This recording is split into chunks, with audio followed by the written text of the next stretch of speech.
Hello.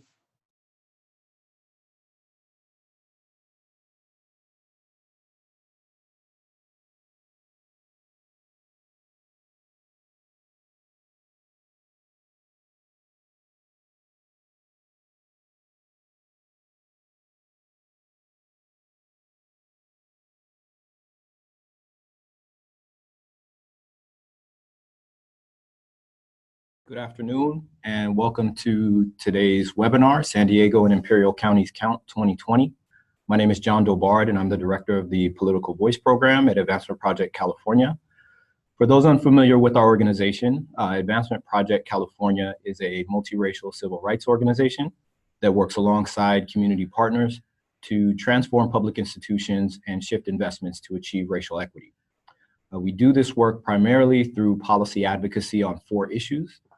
Those issues are education, public funding, health, and democracy. Our democracy work is housed in a program area that we refer to as Political Voice, and that is the program area that I and my colleague Alejandra Ponce de Leon work in. Alejandra is a policy and research analyst for Political Voice here at Advancement Project California. Political Voice's work really focuses on 4 issues. One is public participation in governance. Another is voting and election systems. A third is redistricting. And finally, the census. With respect to the census, we work on both the policy side and the field outreach side. On the policy side, we convene the Census Policy Advocacy Network, or CPAN, which is a coalition of statewide and California-based national organizations working to educate community leaders and policymakers about the government investments and sound policies needed to achieve a fair and accurate count in 2020. On the field outreach side, we convene the LA Regional or Los Angeles Regional Census Table, which is a space for community-based organizations and other nonprofits in LA County to coordinate their outreach efforts, share resources and knowledge, and collaborate with municipal governments in the region, particularly the County of LA and the City of LA. We're also conducting a series of webinars across the state in multiple counties, and today's webinar is part of that series. The purpose for the webinar is to ensure that community-based organizations and other nonprofits in San Diego and Imperial counties are informed about the 2020 census and motivated to lead outreach efforts in the region. We hope that by the end of the webinar, we all have a shared understanding of why the decennial census matters, some clarity on key questions related to the 2020 census, data on your region's hard-to-count populations, and a shared understanding of what your organization can do to ensure an accurate count in your region. To get there, you will hear from Alejandra and I, as well as from Alan Kaplan at Engage San Diego, about why the census matters, what is putting California and your region at high risk for an undercount in 2020, and what's being done to mitigate that risk, and also how you can plug in to those existing efforts. Before we conclude at 3 p.m., we will have time for folks to answer questions, so you'll get a chance to pose any questions you might have. Before we proceed, a few housekeeping items. Other than scheduled speakers, we ask that all participants remain muted. If during our Q&A portion, please submit your questions directly to the host, which is Political Voice, via Zoom's chat function. And lastly, this webinar is being recorded for future viewing. Okay, so with that, let's get started with why the census matters. The census matters for a variety of reasons. One is that it's constitutionally mandated. Another is that it's an opportunity for community building or building community power. And that can happen in at least 3 different ways. One is that organizations can reach out to residents that they don't normally reach and build their base. They can also reach out to organizations that they don't normally speak with to establish new relationships, both across regions, across issues and demographic groups. Lastly, organizations can use it as an opportunity to develop community leaders by having community residents take on leadership roles in census outreach campaigns. Ultimately, however, the census matters because of how census data are used. And the data are used in three important ways. One is that census data are used to monitor civil rights legislation. So if you think about the Civil Rights Act of '64, the Voting Rights Act of '65, or the Equal Employment Opportunity Act, legislation like that relies on census-derived data for its enforcement. Census data are also used to ensure equal and equitable political representation. So every 10 years, seats in the House of Representatives are reapportioned, and states gain or lose seats based on their population estimates from the census count. Similarly, political districts from the federal level to the local level are redrawn every 10 years. So if you think about your congressional districts, your state legislative districts, your county supervisorial districts, your city council districts, school board districts, water districts, other special districts, all of these boundaries are redrawn every 10 years based on population estimates from the census. Lastly, and perhaps most importantly, the census data are used to guide the allocation of over $800 billion annually to states and local governments to support programs in health, education, transportation, and more. California receives over $115 billion annually through 55 federal programs that rely on census-derived data. $76 billion of that come from just the 16 largest federal programs that rely on that data. So there's a lot at stake with the census count, and to ensure that residents in San Diego and Imperial counties receive their fair share of federal funding and political representation in the decade after 2020, the Census Bureau must count the region's residents accurately. However, three factors are converging that are going to make it difficult for the Bureau to do that. And those factors are the region's demographics, innovations in how the Census Bureau will conduct the 2020 census, and shifts in the federal landscape. So I'll briefly run through each one of these sets of risk factors, beginning with the last. So over the last several years, a number of shifts have happened at the federal landscape that are putting the state of California and San Diego and Imperial counties at high risk of an undercount. You can see 4 of those shifts on your screen there. One relates to Census Bureau funding. So although fiscal years 2018 and 2019 have been relatively good for the Bureau, there were several years prior to that where the Bureau was chronically underfunded and received less than it needed to carry out planning and preparations. And because of that, the Bureau either scaled back on certain planning and preparation activities or completely got rid of those activities.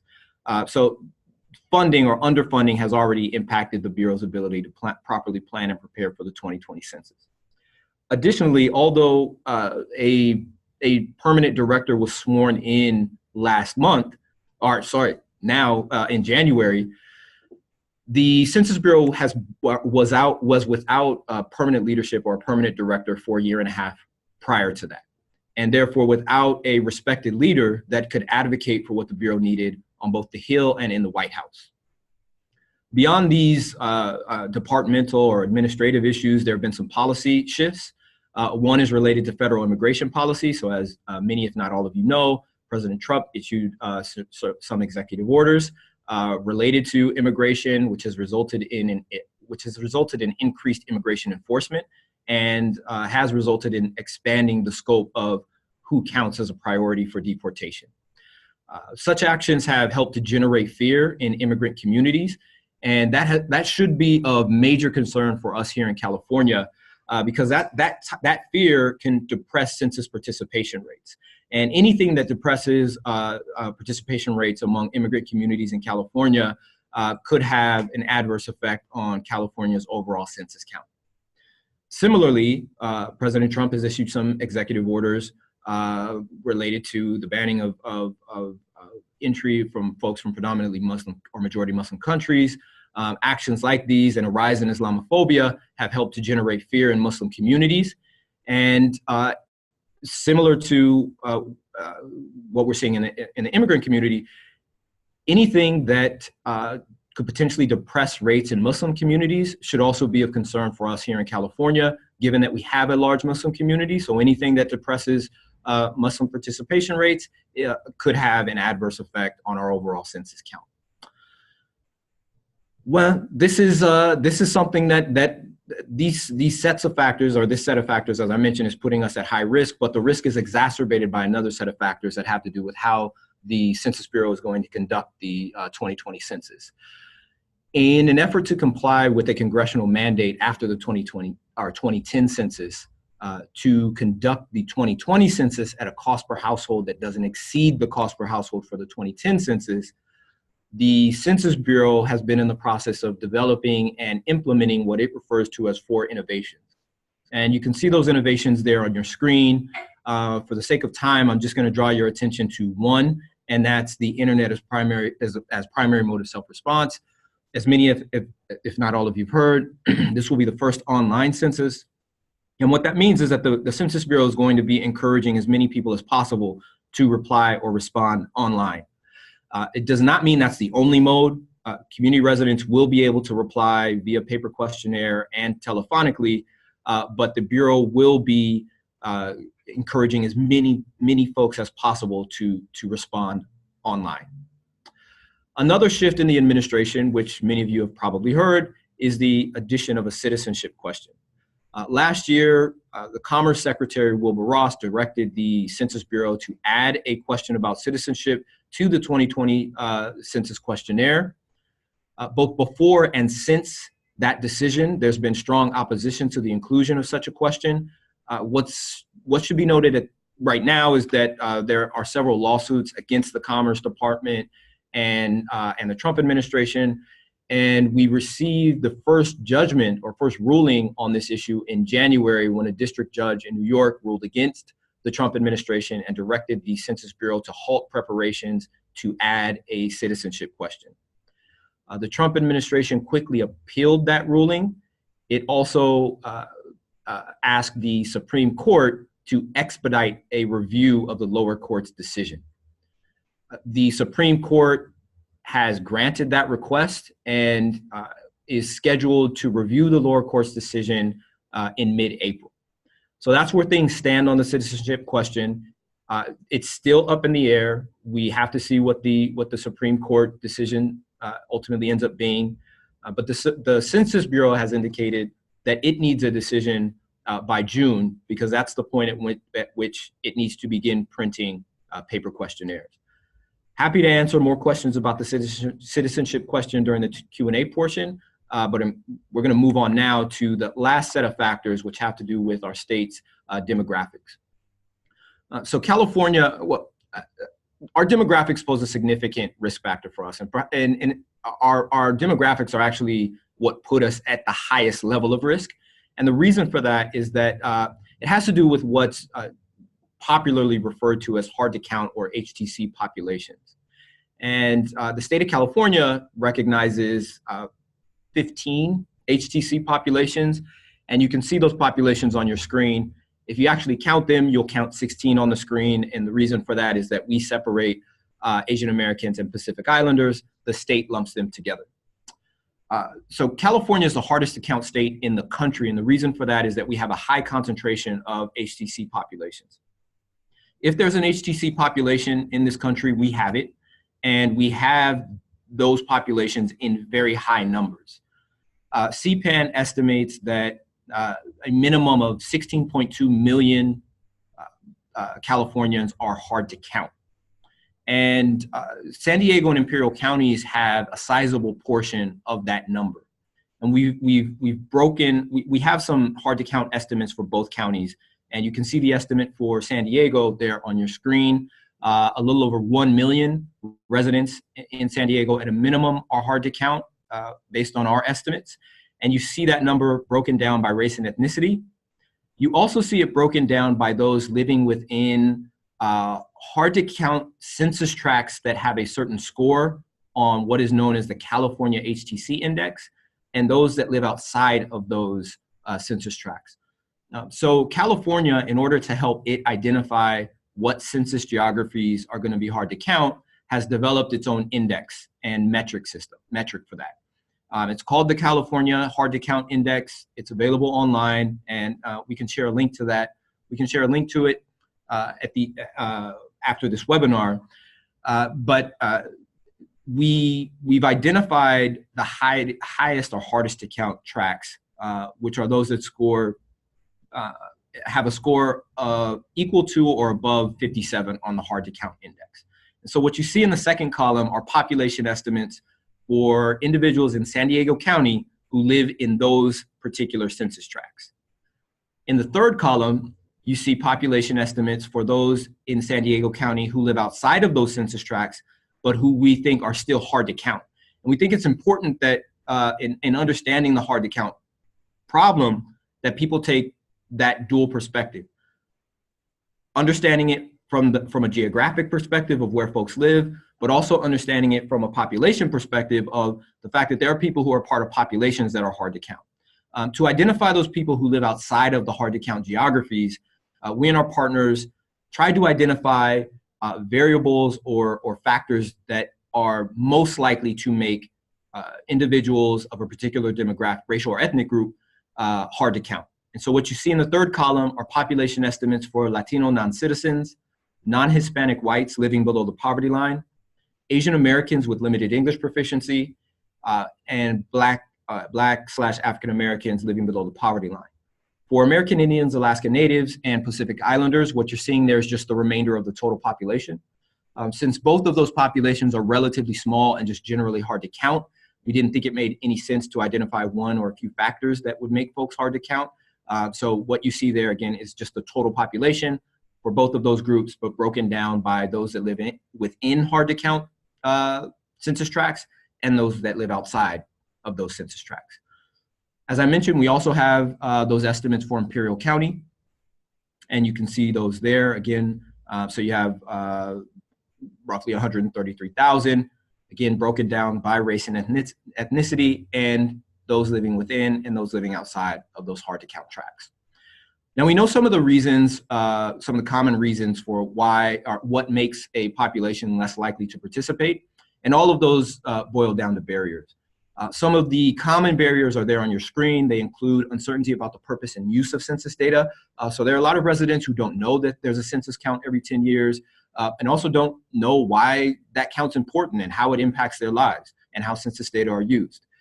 There's also uncertainty about who should be included. And this is often how a lot of children get missed. Parents don't know that they should include their newborn or just their children more generally. It's not simply a count of adults.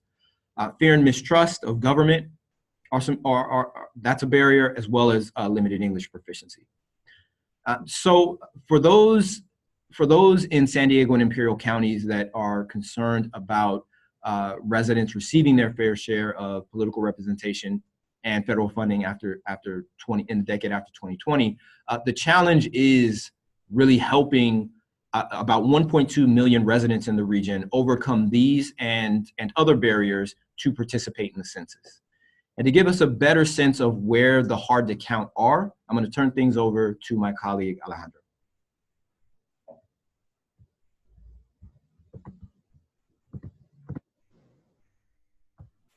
Thank you, John. So we're going to go ahead and dive deeper in the hard to count populations in San Diego and Imperial counties.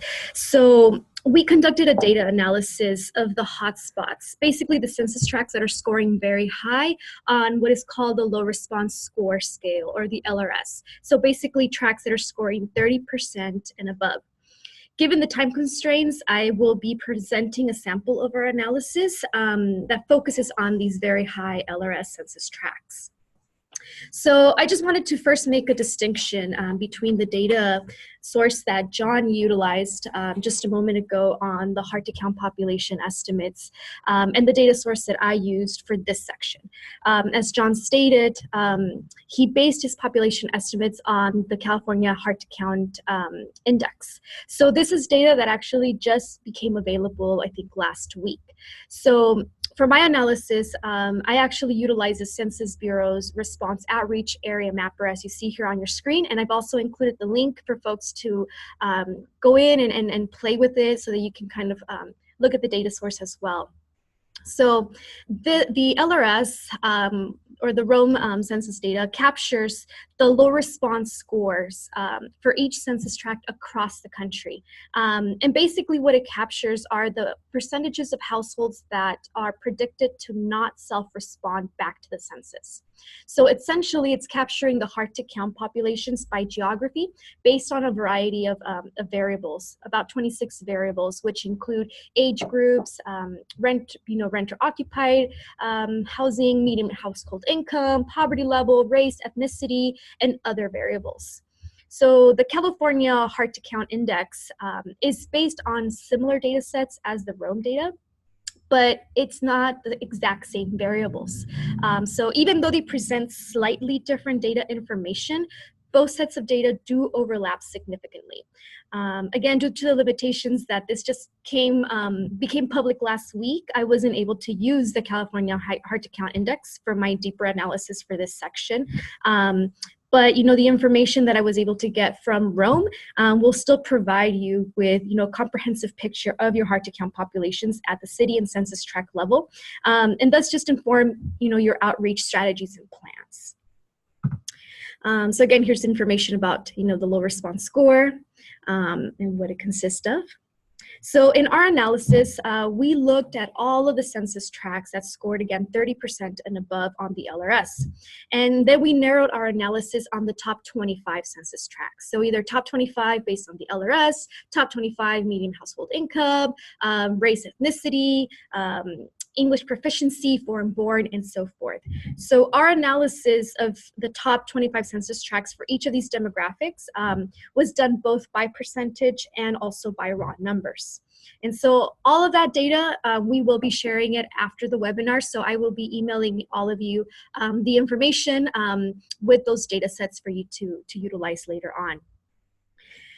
So let's get into this. So first off, I wanted to provide you with just, a picture of your census tracts that are scoring very high on the LRS. And this is actually the types of images that you will be seeing if you go on to the Rome Census website. And so as you can see here in blue, the very dark blue, those are all the census tracts that score 30% and above on the LRS, again, the low response score. And you can see just the lighter shades, just indicate the level or, where they fall on their LRS score. So the darker the color, the more high up they are on the low response. So this is one image of the county here. Here's another snapshot of the image looking at San Marcos and Escondido.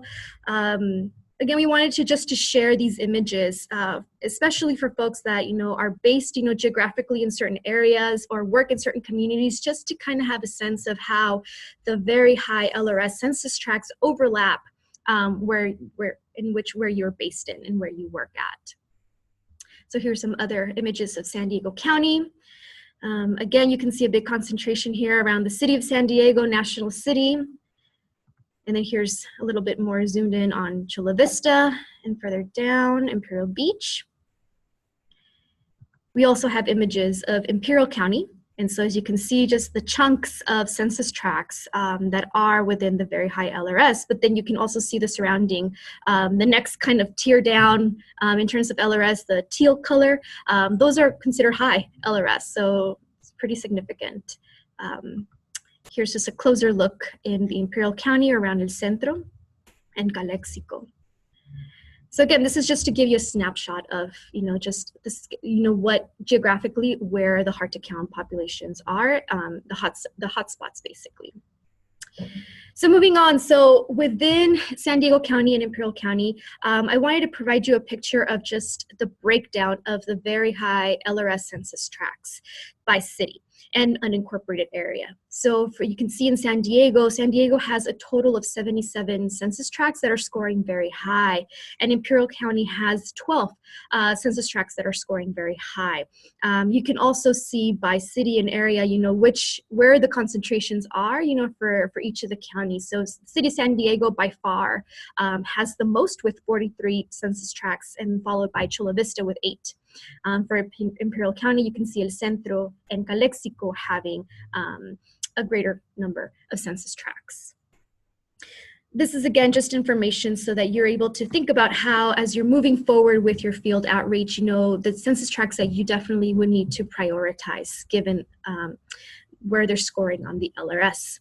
Here you have the population estimates within the very high census tracts. So in San Diego, those that are living in those those tracts that are scoring very high on the LRS, we're speaking about over 401,000 residents. In Imperial County is over 66,000 residents.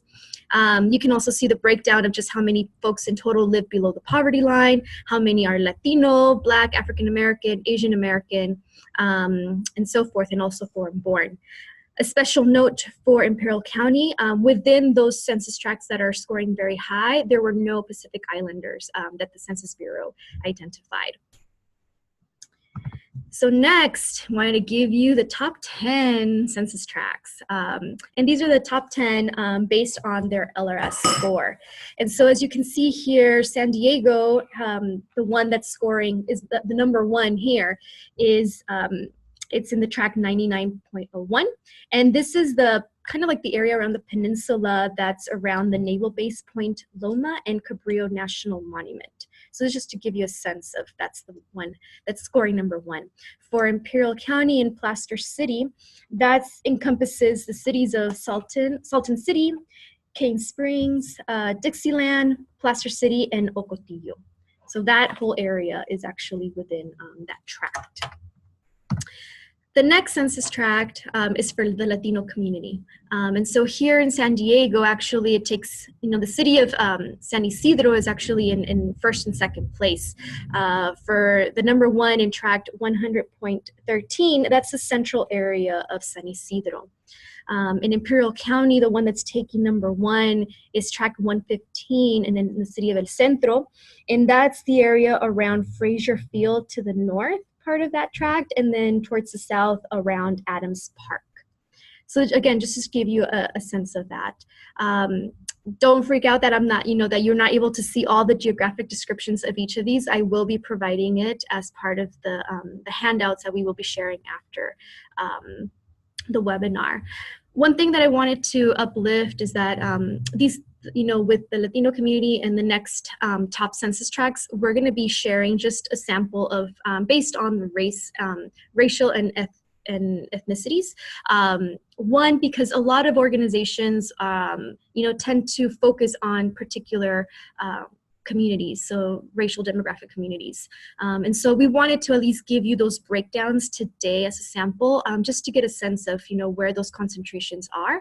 And more than anything, because when it comes to tailoring your approach and your messaging, it's really going to depend on the demographic that you are reaching out to.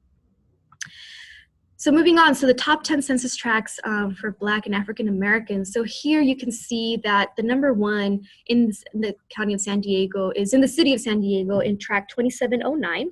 And that's the area around Fox Canyon, Choyas Creek, and Isla Nera neighborhoods. So that's the area that's taking number one for that community. For Imperial County, it's in the city of, the area of Calipatria, and that's in tract 101.01. And so that includes the eastern side of Calipatria and also Niland. And apologies if I am pronouncing that name wrong, Niland, but that area right there.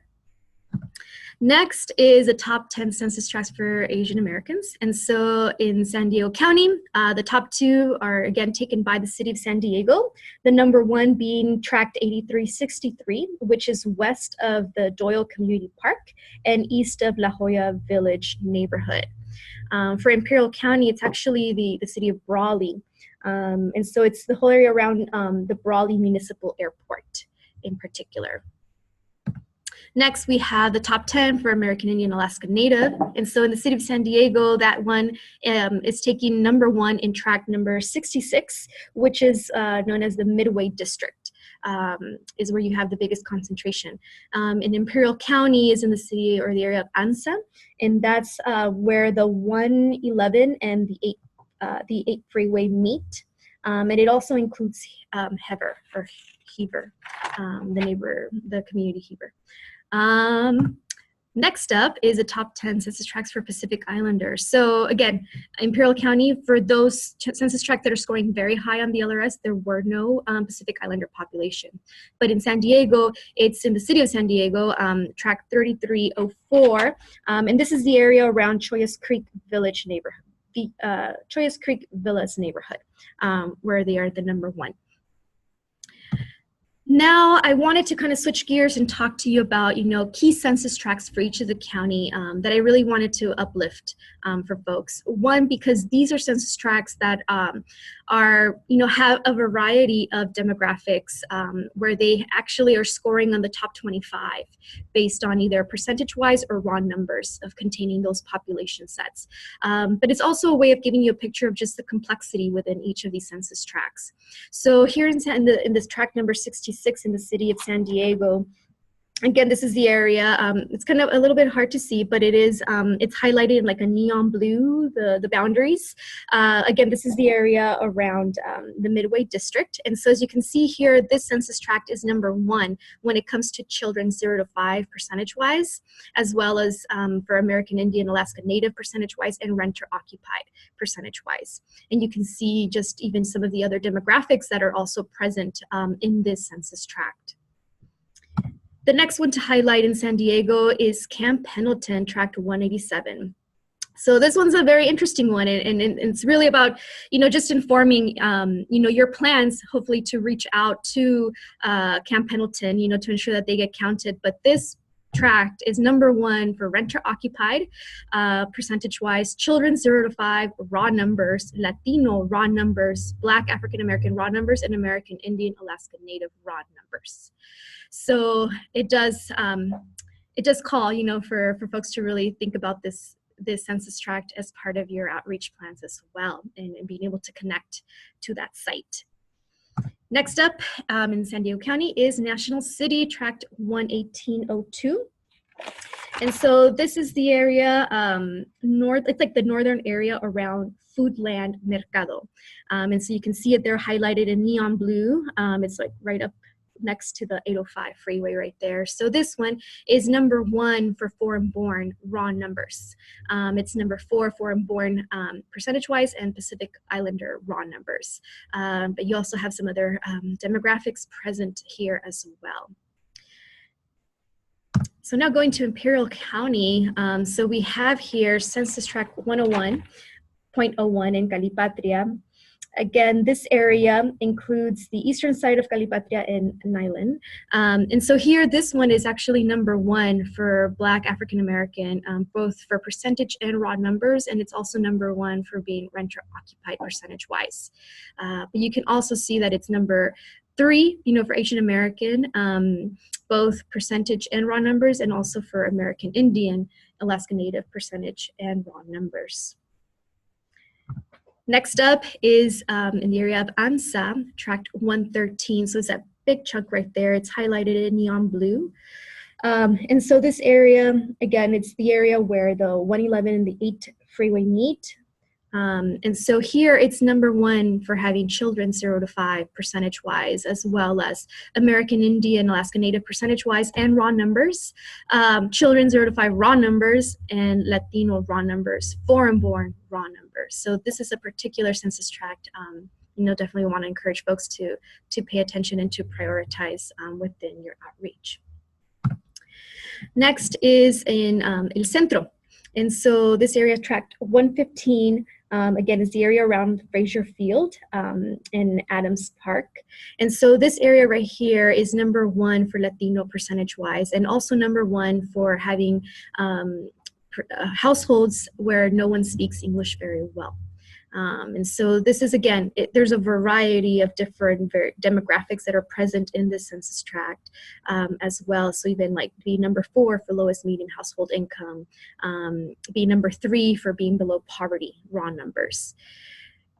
So, definitely we just provided, both John and I, a lot of information in terms of just some of the challenges that your region will be facing as, we move closer to the census, and just provided you with, again, a snapshot of just the demographics and the data for the hard-to-count population. And so it's a big endeavor, but something that, you have already started to work on. And so before freaking out about this information, I want to pass it over to Alan, to share with all of you, what's been happening at the state, but most importantly, what's been happening in the region, to ensure that your communities are accurately counted. So pass it over to you, Alan. Thanks, Alejandra, and thanks, John. It's nice to see you both. We've been on the phone a bunch of times over the years, I think. John, at one point, a while back. So I appreciate that, and thank you for doing this. I think this is important information, and thank you to all of you for being on. I'm going to try to go fast on some of this stuff, because most of you, I think, haven't looked at the whole list, have been through our meetings, but so you know some of the stuff that's been going on. But for those of you who don't, we can just run it quickly through. So if you want to just do the slides for me to the next one after this one, some neat branding on that one. But I kind of wanted to talk a little bit about the state funding that we have for the whole state. So I just kind of wanted to lay that all out for you. 90 million for the state, and this is just for outreach through community-based groups. And then you can see in the corner there where it says Region 10, that's for both Imperial and San Diego counties, and our allocation is 1.6 million. As you can also see, the total HTC number, that's 7.26%. Obviously, it's like as John was saying, is a narrower definition of who the hard to count really are, and our percentage is actually higher if we're really looking at the people we all need to talk to. And I really did appreciate your numbers on that as well. But so there's two pots of money. One is through the ACBO pot, the main pot that a lot of you have been coming to meetings about, and the conversation that we've been having with other community-based groups. And then there's a second pot of money that goes to county governments usually. In San Diego County and Imperial, SANDAG, the Association of Governments, is going to be the body that's going to carry that particular pot of money. And we're going to be talking to them and hopefully coordinating how it's spent, ideally. But that is a separate pod that is not going to be within the RFP structure that we've been using. So obviously we'll share these so you can look deeper if you want. So if you want to just go to the next slide, you can just go to the this is just sort of talking about the collaboration that the state is encouraging among all of us.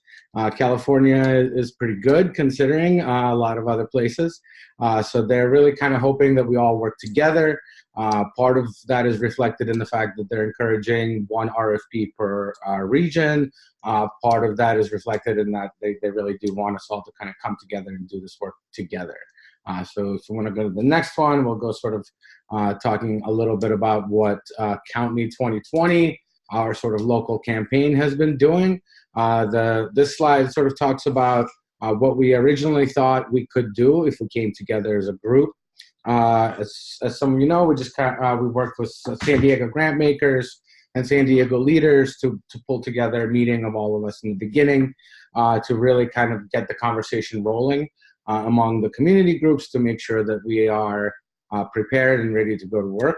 As John said, this is very important. We're going to have a lot of challenges here as well. So we really thought that it would be important for all of us to come together, really coordinate the work, have a broad coalition of all of us really doing it, work with all of us together to make sure that our plans reflect what we want to do, what our communities need, and then manage events, plan events, and really help whoever became the ACBO at that point. At this point, we know it's the United Way of San Diego, to really help them manage this large campaign that they're going to be running, and to really provide them with the kind of structure that has community buy-in and that has the level of expertise that they will need to make sure that the work is done really well. So if you want to move forward, that's going to include a digital infrastructure structure. And as you can see in this slide, thanks to Michelle at the United Way, she kind of broke it out into sort of how we were thinking about what the work would look like on our end, at least at this point. This preparation for all of us coming together to write the RFP to the state. At this point, the RFP has been submitted, and we're waiting on it on a decision to come mid-March. And after that, we're hoping I'll talk to the next steps after that. But as you can see in this slide, Like there's a number of pieces in there that we can do. All of them are much more detailed in reality than just this nice chart. There's a much more complicated chart that I did not include because I didn't want anyone to be scared too soon. But some of you saw it in our other meetings. So this is basically the scope of the work that we have now, and then that scope is hopefully going to translate into an infrastructure that will help our ACBO do the work well. Really hoping for work groups is that what we've been talking about to really help with an outreach and with data management, with communication, with implementation, and all of that work. So you want to move to the next slide, then we can talk about sort of what we've done so far. Since our first meeting, we've had 2 more meetings. They've all been pretty good. A lot of you have come to them. A lot of people have been coming. A lot of people have been following up afterwards. We've grown our email list. I think at this point it's got over 95 folks on it, and I'll give you information at the end if you'd like to sign up for the email list, just so that you're up to date on everything that's going on. We're going to have an infrastructure set up for you to sign up online. Meanwhile, you can just email me at this point and we'll add you on. We have lots of buy-in from groups in the room. I think that it was one of those sort of fantastic community organizing processes where you can have everyone in the room and really have a broad conversation and get the buy-in to do it. We selected the original ACBO as a group. Unfortunately, due to the stringent state requirements, we had to switch midway through, and luckily United Way of San Diego really came through and was able to take this work on. And thanks to Nancy and Michelle, who I think are on the phone for jumping in and really making sure that we got the RFP submitted. It was a lot of work, and I wanted to list out the committee in this slide as well, just because the amount of work that was done in a very short time frame was unbelievable. And I'm just really grateful for everyone who really stepped up or was empowered by the group to step up and help. Michelle really pulled this together. And to Michelle from United Way for really actually sending it into the county. It was quite the feat. So the next slide talks sort of about the next steps that we can do. So we have our RFP submitted. After March 15th, we will know whether we got it or not. Since, like I said before, we don't know, we don't think that there's anyone else who applied. We think that they'll choose us. After that, there'll be a process of negotiation with the state to really figure out who the subcontractors could be, how the money can be spent. And because we're working with Imperial County and we have our own sort of issues with outreach, I'm going to be as inclusive as possible with all the groups. We really need to figure out how to include as many groups as possible who don't even necessarily meet the state requirements for re-granting or for contracts, and how we really make that work so that everyone can be involved and do the work that needs to be done. So all of that is going to be done after March 15th. After that, we'll come together as a group again for a big meeting and figure out who the working groups will be. Like nominate people from the group and really have these be the working group, starting with an evaluation work group that's going to help evaluate all of the subcontractor potentials and really make sure that the groups who are going to be in the field are going to be capable and empowered to really do what they need to do. But in general, also provide an infrastructure for everyone to really work together. As you saw, the numbers are really high, so we really need to have a broad participation from everybody. So this will really work to figure out how that's going to work.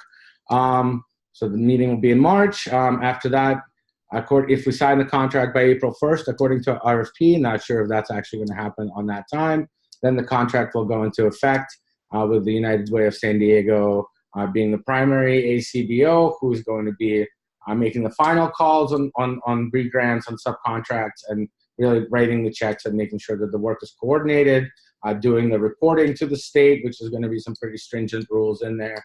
And as much as we love California for providing us this much money and really being on top of it, it's kind of there's a lot of requirements for how the work should be done well. They're giving us a lot of leeway to be creative in our outreach and make sure that we do reach the most people, but there are requirements that will be met. We'll be talking about them in future meetings as well. So once we actually get the allocation, then the actual outreach work will run through August 2020, and then the final report will be in December 2020. And there are also quarterly reports that the United Way will be filing, and there'll be just in general a lot of reporting. So that's sort of the general outline of what's going on. If you want to just give me the last slide, I think there's the next one. We do need some folks to reach out to other communities that are we have some representation, but we're definitely lacking. Some disabled communities, definitely we need some more representation. As Alejandra pointed out, there's 2 census tracts, including Camp Pendleton, which are military areas. So we don't really have military or veterans groups. So we do need to, if you know folks who are working with those communities, we definitely would hope that they would come in and work with us, as well as tribal reps. And then for the Asian communities, I just listed out some of the top languages in the county and so we would need groups that have at least the capacity to do translation in those areas, because the first 3 of those are some of the top 6 languages. So we'll need to provide materials in the top 6 languages in the county. So we would need folks to really help with the translation and outreach to those communities. As was said before, our coalition really does include majority of the trusted outreach folks here, and so being able to do in-language outreach in those communities is very important. And then the second corner is really the partners we would really like to have join us that are not necessarily focused on specific groups, but that do have reach. And we're really hoping to bring in some more healthcare providers and libraries, businesses and business associations, unions, and political parties. Now, all of those are kind of ranked in degree of trust based on sort of the latest information. And as John talked about, there's a lot of mistrust about the census, with political parties being the least trusted messengers. So we'd like for them to be involved, but not necessarily in the lead. So I think that's mostly what I have to say. There's a few actions you can take now. I think on the last slide, you can definitely start talking about the census. I know it seems like it's a long way off, but April next year is just a little bit over a year away now. That's the actual count, and we have a lot of work to do. So definitely start talking about it. There'll be information and materials to spread out. Like I said before, you can email me for now, and I will add you to the list. Maybe I'm not the right one at this point, but we'll change that around. Just email me, I'll add you, and then we'll have an online sign up where you can join us. Share information and materials when they come around. Use your digital platforms to start promoting the census now and really start talking about the fact that it has to happen, list out the dates, put it on as an event. And I think that's important to really start getting that out there. The Census Bureau is always looking for people to employ, and so is the state of California. And it's part of our RFP requirement that we help them with hiring. The jobs pay between 20 to 22 bucks an hour. They're not too bad, so definitely keep an eye out for those. And then once we actually know where we're going and what the events are going to be and what the locations are going to be for the information, hopefully some of you will step up and provide spaces for all of us to give out information. So thank you for your time, and back to the hosts. Cool. Thank you, Alan. Appreciate that. So wanted to open it up for folks to, uplift questions that folks have. Please chat them to me. But definitely wanted to open up the space. There was a lot of information that was covered. There's a variety of groups present, those that have been deeply involved, as well as other groups that maybe this is their first time really diving in to census outreach and just learning about what's been happening in the region. So I definitely wanted to be able to use this time for folks to ask questions to our panelists. Okay, so don't be shy to chat them out. Hello? So I see here there was a question on the San Diego County estimates. Yes, that's my question. So I figured, can I say it, write it, type it? Yes, go ahead. Okay, perfect. So if you go back to I just want to make sure I understand the numbers. So at the beginning, you outlined the HCC estimates. For example, in the African-American population, total target was 83,000 something. That is the total population that you're targeting, or the total population of African Americans in San Diego County? it's the total population. That's my first question, yeah. Yeah, it's the total target population. So it's not the whole population for the county. Okay, Yeah. so do you have, I guess, okay, perfect. So do you know what that total, is there a way to get the total population of each of these groups so we can see the percentages that we're actually looking at? You mean the total populations in the county? Yes. Or where can we get that information? You understand what I'm saying? Yeah. So we're targeting 83,924, like for Latino, the Latina group, it's 503 targeted, but what is the total population in all of San Diego County, for example? Yeah, we can get you those numbers. Okay, perfect. So that's number one. And then, so using that same example, when you go to so these, I guess I'm confused at that number, like that 503, that's just a target population. How'd you come up with that number? Because on the HTC, the couple slides over, there's different numbers. If you can flip onto the, keep going. Bear with me, sorry. There was another one that had, okay, here we go.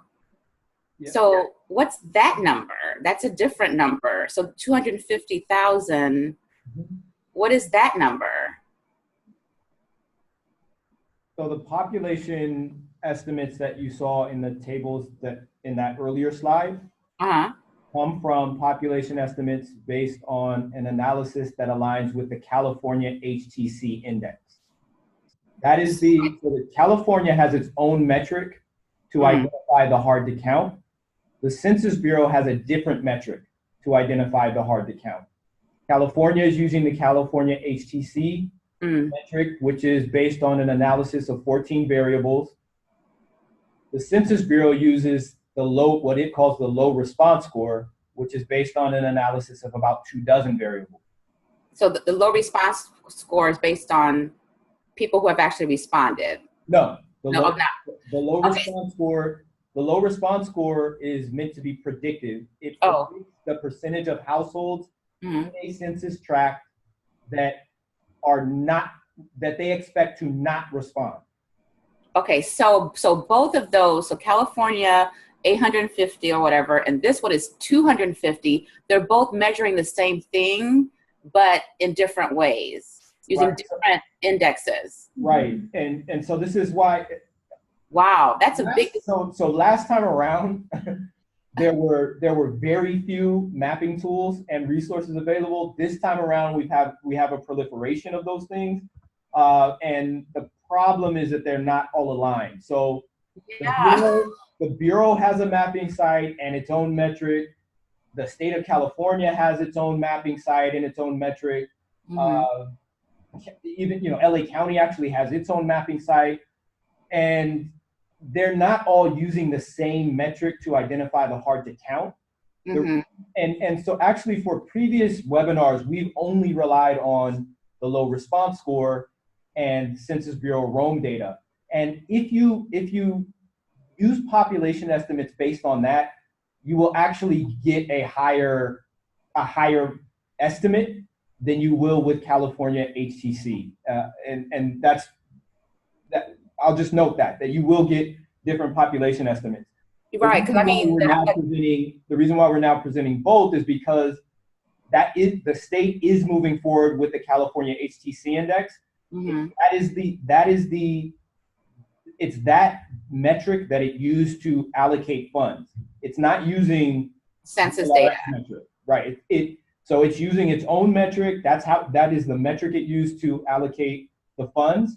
And so we thought it made more sense to begin moving in that direction. But as Alejandra mentioned, the California HTC index data just recently became available last week. So although we did have time to produce population estimates, we did not have sufficient amount of time to go deeper than that, to provide the more detailed analysis that we could with the LRS data. So, being able to identify the top 25 tracts by racial and ethnic group, we simply did not have time to do that because we just got access to all of that data.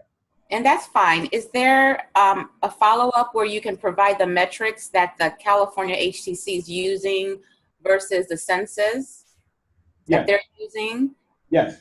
Okay, so that's my second question. If you could provide those two, because I mean, you can see it's a huge gap. Mm-hmm. Yeah. Yeah, and then also this one that we're showing right now, the population estimates with the based on the LRS, this is only showing those census tracts that are scoring very high on the LRS. So the previous slide that John shared had both the very high and the high. Mm-hmm. So that's why it seems also even smaller here because of that. Okay, so yeah, this is very interesting. I do want to say thank you all for very detailed, I mean, going through this in a very detailed way, in a way that is easy to understand. So I really appreciate all three of you taking the time today. But if I get those two, that'd be great. So the comparison of the population total for those groups, and then also what the HTC metrics are for the, what are they measuring this against? Perfect. Thank you. Thank you for bringing up those questions. I wanted to bring up another question that was chatted to us. So how is the census test in June with the citizenship question going to play out insofar as stoking fears in communities? And how is the count done on military bases? So with respect to the citizenship question, we don't know. As I mentioned earlier, we anticipate we know that the Supreme Court will review the lower court's decision in April, and then we'll see what happens, if there's going to be a decision prior to, immediately or what. I mean, so much of that is to be determined. The fact that the Supreme Court is reviewing this in April throws everything up in the air. I guess this was my question, so I just wanted to ask you, since you're on. I was just reading that apparently they're going to run a test with like 500,000 households, half of them getting the question, half of them not getting the question, and that's probably going to go ahead whether the decision comes in June or not. I'm just wondering if you've thought about how to deal with that. I'm sure someone is going to take a picture of it and post it on social media and be like, I just got the census with the citizenship question, and how we deal with something like that. So what's happening in many other regions of the state is that folks are just preparing. They're just preparing for the question to be on there. If it's not on there, great. I mean, even though if it's not on there, the damage has already pretty much been done. But at least there's a group in the Bay that I know is already thinking about what a unified strategy might look like. Groups in the Inland Empire are having this conversation. Groups in Orange County, groups in LA County are starting to think about what a unified strategy might be like, assuming that the question is going to be on there. And so we think that makes the most sense for groups to just proceed with plans that the question will be on there. If it's not on there, great, but begin planning for the type of outreach you would do and the type of messaging you might deliver, assuming the question is on there. And Asian Americans Advancing Justice, Asian Law Caucus has developed a great memo and a couple of one sheets on this, and we'll be sharing those resources with you. Cool. So we have like 2 more minutes left. Definitely, if you wanted to share, chat me another question. I have one online here that was wondering if we are going to be providing Rome training on how to use the Rome website. At the moment, we don't have anything programmed in terms of providing training on how to use that Rome census data. However, please feel free to reach out to me if you wanted me to just kind of have like on a one-on-one. I can share with you just like how we worked with it and be able to help you in that way. I am not an expert on the Rome census data, FYI. However, because of what we were developing for the presentation, I can definitely share, what I know and can help you with that. So please definitely feel free to reach out to me. And I'll just add, I don't want to discourage anyone from exploring Rome and learning Rome, but just again, given that the state is moving forward with their California HTC index and they have their own mapping tool, and the fact that if you receive any state dollars, you're going to have to use their system. First and foremost, folks should be comfortable with using the state system, which is generally referred to as SWORD, statewide outreach and rapid deployment. So the California HCC map is going to be part of SWORD. Although the map's already available, you can go and you can see the California HCC map. But I think first and foremost, folks should be most comfortable with using the Cal HCC index, the Cal HCC map, and SWORD. Mm-hmm. So, hello, my name is Connie Hernandez. I am the Regional Program Manager for San Diego and Imperial County, and I would just like to add something to the SWORD comment, and that is we are not only using that to collect data, but additionally, this would be used in the reporting from the counties, from the ACBOs, and anyone that receives funding from the state. So it's especially important, and we will be providing training webinars for all the contractors. Thank you for that. So be mindful of the time. I am going to be following up with questions that were remaining to be answered. And so next steps, I will be emailing everybody with the recording of this webinar as well as the PowerPoint slide, including also all the data analysis that we conducted so that you have it available. So I will be emailing folks with the link so that folks can have access to it. And I will also include in that email responses to the remaining 3 questions that we have here. But, just want to thank Ellen for being part of this presentation and sharing a lot of the work that you all have collectively been doing in the region. And I want to thank all of you for participating and being part of this webinar. And please feel free to shoot any email or call us if you have any other further questions. But with that, we want to have you enjoy the rest of your Friday and enjoy your weekend. Thank you so much. Thank you so much. You've done a great job. Appreciate it. Thank you. Fantastic. Thank you. Thank you all. Thank you.